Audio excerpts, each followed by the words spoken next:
Ang Golden State Warriors, mga idol, ay patuloy na nakakaramdam ng kamalasan mula sa kanilang nakakalungkot na 115-113 na pagkatalo laban sa Los Angeles Lakers noong araw ng Pasko.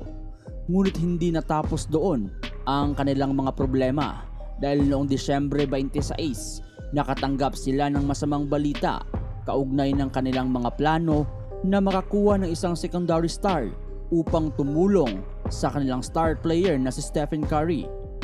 Sa isang pahayag, tinanggihan ng Miami Heat President Pat Riley ang mga patuloy na rumors tungkol sa hinaharap ni Jimmy Butler sa kanilang team. Kami ay hindi kadalasang nagkokomento tungkol sa mga rumors, ngunit ang lahat ng espekulasyong ito ay naging isang distraction na sa team at hindi makatarungan para sa mga players at coaches. Kaya't nais naming linawin, hindi namin ititrade si Jimmy Butler. Ito ang sinabi ni Riley.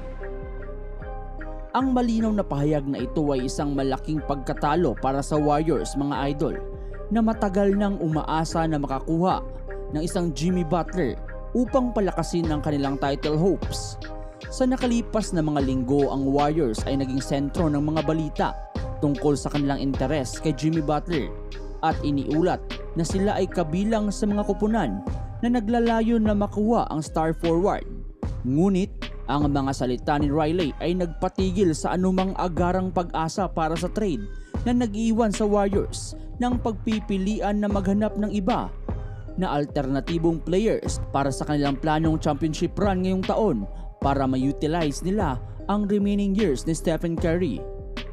Ang mga rumors tungkol sa trade ni Jimmy Butler, mga idol, ay naging mas mainit matapos ang isang ulat mula sa ESPN, Shams Charania noong araw ng Pasko na nagsasabing si Butler ay nakakaramdam ng frustration sa kakulangan ng mga pagkilos mula sa Heat management sa pagpapalakas ng kanilang roster. Ayon sa ESPN, si Butler ay naghahanap ng trade bago ang February 6 deadline dahil hindi siya in-extend ng Miami noong off-season.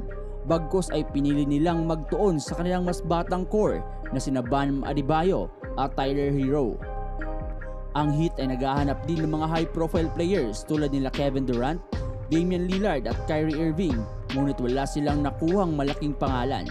Sa kabila ng setback, mga idol, hindi bago ang interes ng Warriors kay Butler.